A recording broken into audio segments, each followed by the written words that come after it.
I think what's very quirky and unique about this place is that essentially it is a 70s style recording studio inside a Georgian manor house.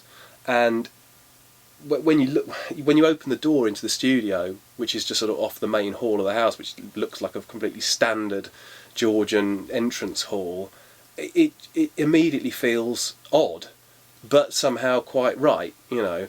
And I didn't realise that was the sort of feel people were going to get when they got here, but now I get it, and now I've realised that's something quite attractive about the place. It just, I think it gives the impression that you can, oh well, if you can put a 70s studio in a Georgian manor house, you can do anything. So it's good for sparking creativity, I think, you know.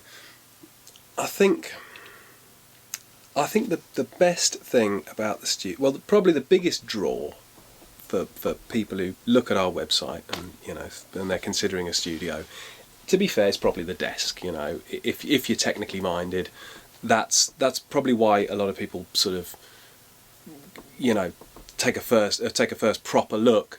But I think once you've been here, you know, you'll find there's a lot more to it. That it's far more about the whole house. You're living with our family essentially, and then you can sort of choose to be as much or as little a part of that as you want. But we're here, and it is a home, so it's a very homely place to come and stay and record. And I think that's probably the single biggest factor that people love about the place when they come here. I've tried to keep it very, very simple. You know, microphones, the desk, the recording space, which, you know, I've tried to make as useful as possible in terms of the rooms that I had available to me in the house, and so I sort of think of the place as just a great place to come and make an album, because it's very, very relaxed, and there's lots of little nooks and crannies to explore and do interesting things with. So I think any good studio should be almost like a blank canvas, really, that the producer and the artist come in and do what they want with. So I hope, you know, that's what we've got here. I suppose that the key sort of selling point really of the studio is I think we're very reasonably priced for what you get. You get a great studio, a great microphone collection, obviously a lovely desk. I've got some other weird things, some might say. I built a real echo chamber in the cellar, which not many people have. And we've got a lovely EMT plate as well. But you know, that's all the sort of technical side of things. The other thing is it's a lovely place to stay. We've got fantastic bedrooms. We can sleep, God, I don't know, 7-8 people very comfortably.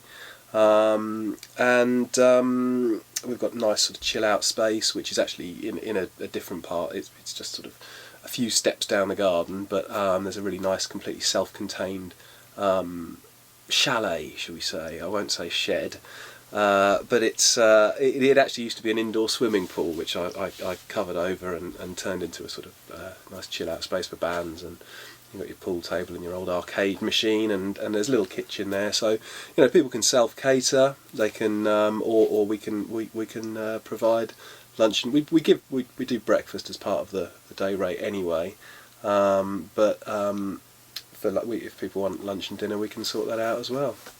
It's very, very relaxed.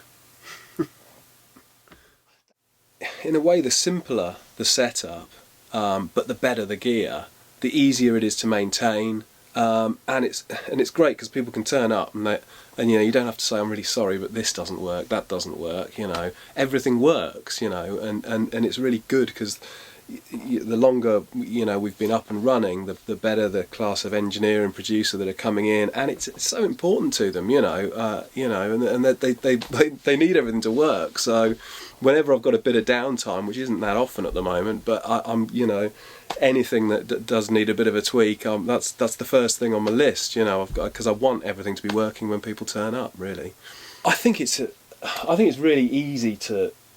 It's such a simple desk. I don't think there is no learning curve with it. If you've never seen one before, it takes me sort of 20 minutes to explain how it works, really.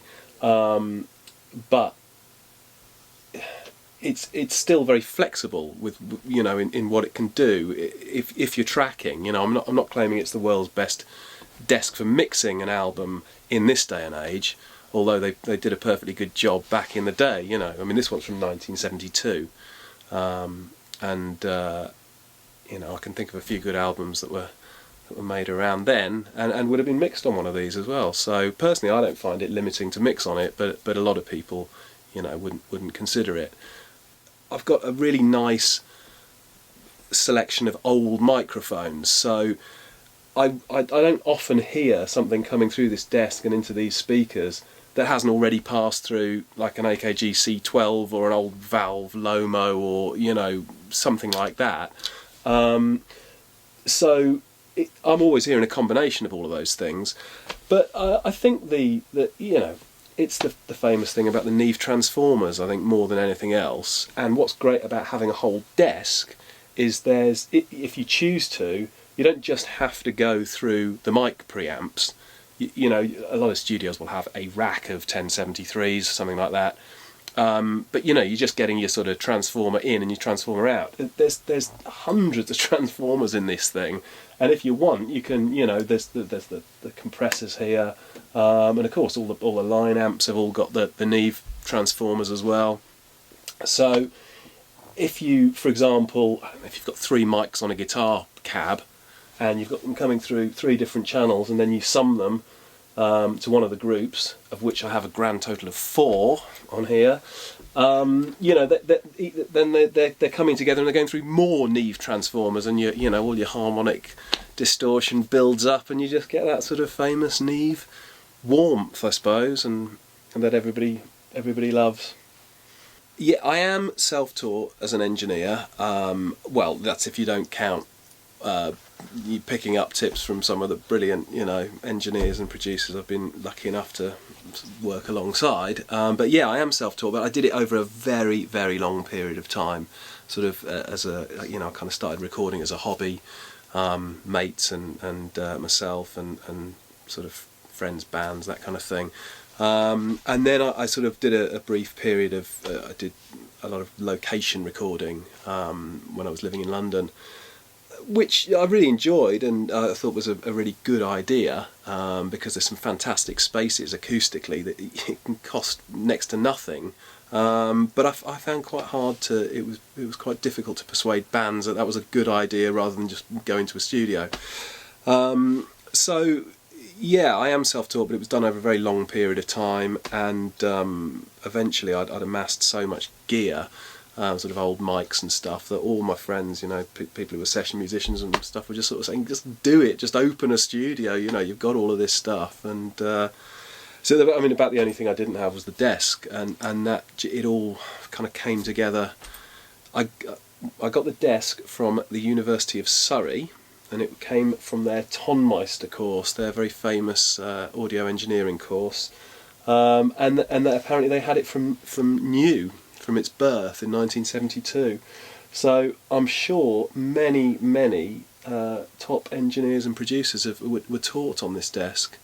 So it's had a bit of a tough life because of student abuse, I dare say, but it all works. Some of the legends here, if that's what you call them, are wearing off, but I guess it can all be sorted out as long as the guts work. I recapped the entire desk. Up until very recently, I was very proud of an almost entirely vintage microphone collection. I'm very, very lucky in that I found an original AKG C12 I found it without a power supply or without a cable for it. I mean, I didn't find it, but you know, I didn't pay too much for it, and it turned out to be a very early one with a large transformer in, and it sounds absolutely beautiful. And it, you know, it's without doubt my go-to vocal mic. Although it gets, you know, it does get used on all sorts of things. Doesn't work for everybody, but that's any mic, isn't it?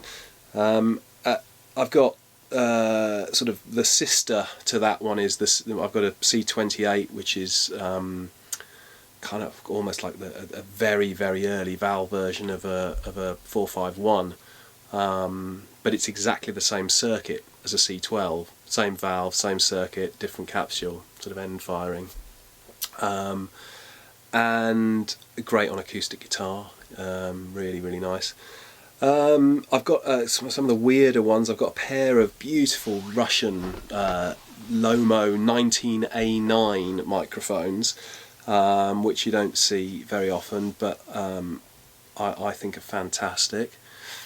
And then just you know, I like to have the old white Sennheiser 421s rather than the black ones. They probably sound exactly the same, but you know, they just fit the vibe a bit better to have the white ones, and you know, the D12 instead of the 112 and all that kind of thing. And that's very much what you know, I was about, and I felt it worked with the whole vibe of the studio, and I still do. Having said that, my two most recent microphone acquisitions was a pair of the SE stroke Rupert Neve RNR1 ribbons, which have absolutely blown me away, and I never thought I'd endorse, you know, Chinese microphones, but they're just absolutely fantastic, and I can't think of anything that I haven't put them up on that they haven't, you know, impressed me with. So yeah, so I've now got a vintage stroke modern microphone collection. But that's my real passion, is music from the 60s and 70s. You know, I love that sort of 70s style production, and you know, the records that were made at that time, and it's, I guess I made the place quite selfishly, but I didn't think there was anything else like it available. So I was kind of, you know, I managed to persuade myself that it was a good business move to build the sort of studio that I would love to record in, because I think other people would love that as well, and they do. Without doubt, the first biggest name we had in was Mike Chapman of Chinny Chap fame. Did all the classic Blondie albums, and well, I mean, I don't know where you start really with Mike Chapman. He's you know, there's not much he hasn't done, and fantastic bloke. And he stayed with us for three weeks, which was really fun, and you know, it was a big deal to me at the time to get somebody like him in, because he's been everywhere, he's worked everywhere, and to get a positive response from somebody like him is, you know, it was very important at the time.